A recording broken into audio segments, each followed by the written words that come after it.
എന്തുകൊണ്ട്? ഭ്രമവും അനുഭൂതിയാണ്, അനുഭവമാണ്, സംശയരഹിതമായ അനുഭവമാണ്. രജ്ജുസർപ്പത്തെ കാണുന്ന സമയത്ത് സർപ്പമാണെന്നുള്ള കാര്യത്തിൽ അവനിക്ക് യാതൊരു സംശയവുമില്ല. ആ സമയത്ത് സംശയിക്കാനുള്ള അവസരം കൂടി അവിടെയില്ല, സർപ്പം തന്നെ ഉള്ളത്.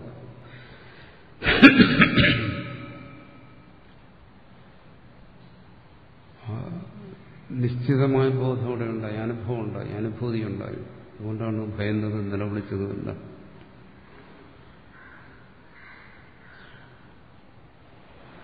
അവിടെ ഇപ്പോൾ പ്രാധാന്യം എന്നത് അനുഭവത്തിനാണോ അതോ പ്രമാണത്തിനാണോ?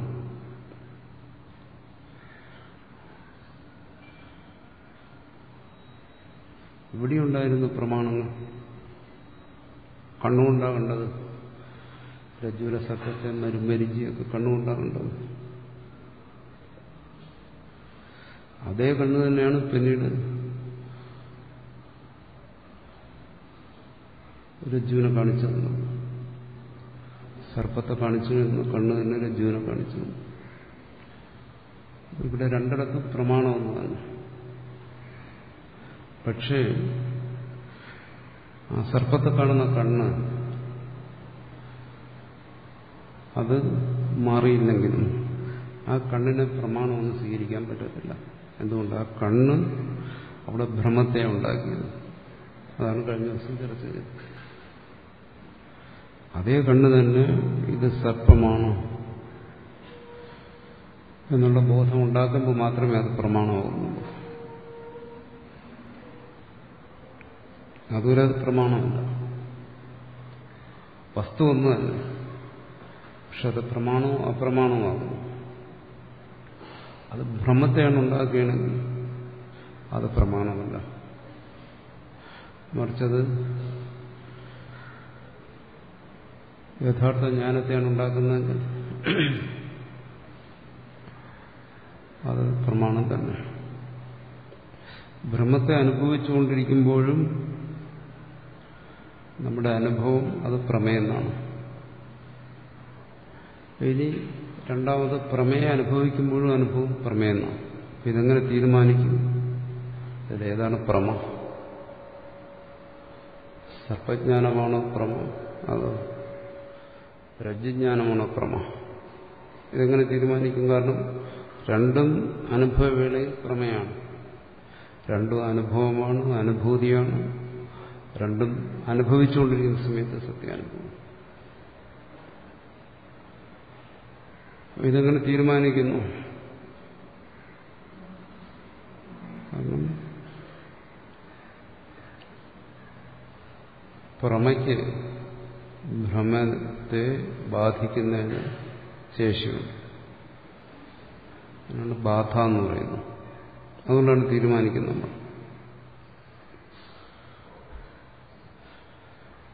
അത് ആപേക്ഷികമായി പറയുന്നു. നമ്മുടെ വ്യാവഹാരികമായ അനുഭവത്തിൽ ഭ്രമം എന്ന് പറയുന്ന ആപേക്ഷികമാണ്. ആത്മബോധം എന്ന് പറയുന്ന പ്രമേയമല്ല. ഇവിടെ ഉദാഹരണം സ്വപ്നവും ജാഗ്രതയും തന്നെ.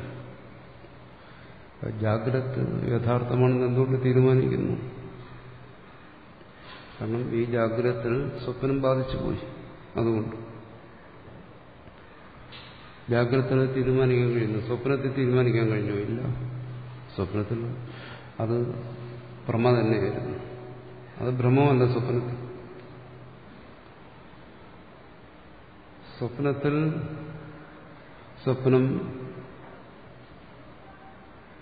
പ്രമേയമായിരുന്നു. സ്വപ്നം കാണുന്നതിനെ സംബന്ധിച്ച് എല്ലാം അവിടെ യഥാർത്ഥമായി നടക്കുകയാണ്, യഥാർത്ഥ അനുഭവമാണ്. ജാഗ്രതത്തിൽ വന്നപ്പോൾ സ്വപ്നം ഭ്രമമായി. മൊത്തസ്വപ്നത്തെ നിഷേധിച്ചിട്ട് പറയുന്നു. ഈ ജാഗ്രതത്തിൽ എന്തെങ്കിലും ആശയക്കുഴപ്പമുണ്ടായോ? സ്വപ്നമാണോ യഥാർത്ഥം, അതേ ജാഗ്രതയാണോ യഥാർത്ഥം? അങ്ങനെ ഒരു ആശയക്കുഴപ്പമില്ലല്ലോ. ഇവിടെ വ്യക്തമാണല്ലോ എന്താണോ? സ്വപ്നം ഭ്രമമായിരുന്നു, ജാഗ്രത വാസ്തവമായിരുന്നു.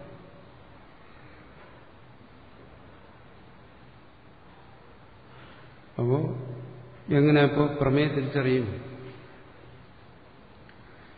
ഏതൊരു പ്രമേയാണോ ആ ഭ്രമത്തെ ബാധിച്ചിട്ടുണ്ടാകുന്നത് അവിടെ ആ ഭ്രമത്തെ സംബന്ധിച്ചുള്ള അജ്ഞാന സംശയ വിരയങ്ങളെല്ലാം നശിക്കുന്നു.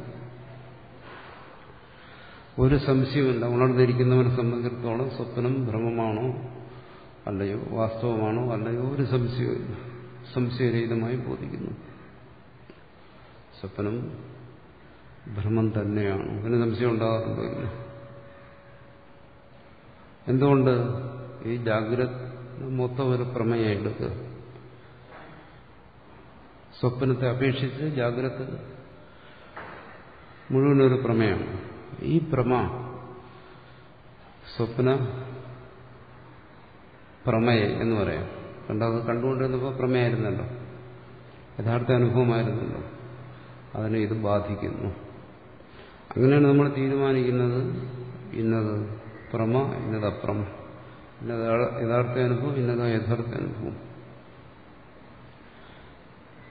അത് ഒന്ന് മറ്റൊന്നിനെ ബാധിക്കുന്നുണ്ട് തീരുമാനിക്കുന്നു.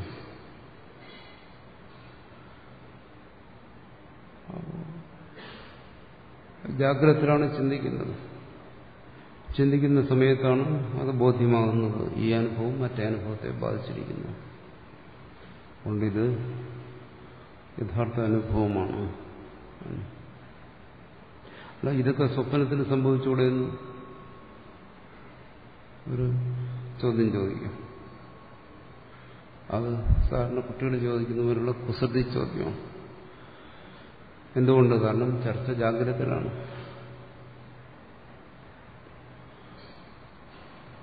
നമ്മുടെ ചർച്ചയെല്ലാം ജാഗ്രതയിലാണ്. ഇത് സ്വപ്നമാണെന്ന് അറിഞ്ഞതിന് സംശയമുണ്ടോ? ഇല്ല.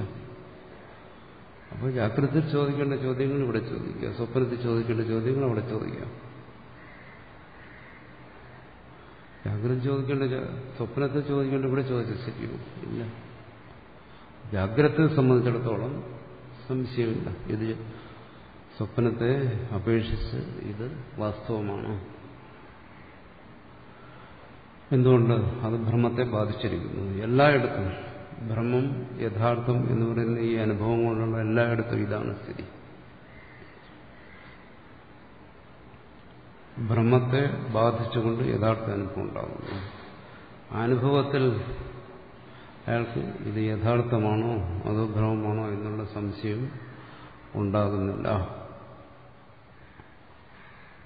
നമുക്ക് ജാഗ്രതത്തിനെ ആശ്രയിച്ച് ഇപ്പോൾ ചർച്ച ചെയ്യാൻ നിവൃത്തിയുള്ളൂ. അതുകൊണ്ട് ജാഗ്രതത്തിനെ ആശ്രയിച്ച് തന്നെ തീരുമാനമെടുക്കേണ്ടി വരും.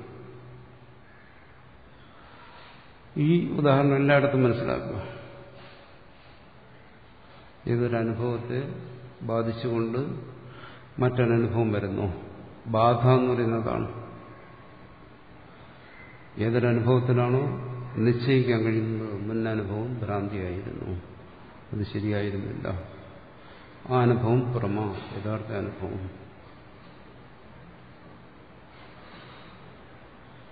ശരി, ഇനി ഈ യഥാർത്ഥ അനുഭവത്തിനെ സ്വപ്നത്തിന് ബാധിക്കാൻ കഴിയുന്നു? ഇല്ല. അത് പോയി. അതിനുകൂടെ ഒന്നും ഇതിനെ ബാധിക്കാൻ ഒക്കത്തില്ല. എന്നത്തേക്കുമായി അത് നഷ്ടപ്പെട്ടു. ഈ ജാഗ്രതത്തിന് സ്വപ്നത്തെ ബാധിക്കാം, പക്ഷെ സ്വപ്നത്തിനൊന്നും ജാഗ്രതത്തിനെ ബാധിക്കാൻ വയ്യ, നിവൃത്തിയില്ല. അത് പോയതാണ്. അതുകൊണ്ട് അങ്ങനെ ഒരു ഭയം വേണ്ട. സ്വപ്നം വന്ന് ഈ ജാഗ്രതത്തിനെ ബാധിച്ചു കളയുന്നു, ഇല്ലാത്ത എങ്ങനെ ബാധിക്കും? രജ്ജുജ്ഞാനം വന്നിട്ട് അത് ഉണ്ടായി, ഇത് രജ്ജുവാണെന്ന്. ഇനി എന്താ സർപ്പം ജ്ഞാനം വന്ന് ഇതിനെ ബാധിക്കും? തിരിച്ച് സംഭവിക്കില്ല. എന്തുകൊണ്ടാണ്? നശിച്ചുപോയി. നശിച്ചെങ്ങനെ ബാധിക്കും? തിരിച്ച് സംഭവിക്കില്ല. പക്ഷെ ഭ്രമത്തെ ബാധിച്ചു കഴിഞ്ഞു. അങ്ങനെ സംഭവിക്കുന്നുണ്ട്. അതുകൊണ്ട്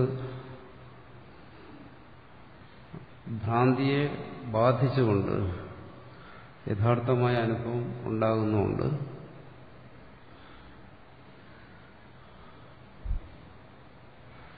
യഥാർത്ഥ അനുഭവത്തിൽ ഭ്രാന്തി ഉണ്ടാകുന്നില്ല. നമ്മുടെ അനുഭവം തന്നെ ഇത് സ്വപ്നമാണെന്ന് ആരും ഭ്രമിക്കാറില്ല, സംശയിക്കാറില്ല, ധരിക്കാറില്ല. അങ്ങനെ ഇനി ആർക്കെങ്കിലും ഉണ്ടാകുന്നത് അയാളുടെ ബുദ്ധി ഇത്തരം ഒരു ചർച്ചയ്ക്ക് പറ്റിയതല്ല അതിനെന്തെങ്കിലും മരുന്ന് കൊടുക്കേണ്ടി വരും. അത് നോർമലല്ല. ഇത് നോർമലായ ആൾക്കാർക്ക് വേണ്ടിയിട്ടാണ് ഈ ചർച്ച. മറ്റുള്ളവർ കൂടെ കൊണ്ടിരുത്തി കഴിഞ്ഞാൽ ശരിയാവില്ല.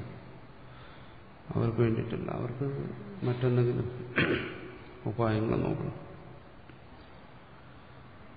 അതുകൊണ്ട് ഭ്രമം എന്ത്, പ്രമ എന്ത് എന്ന്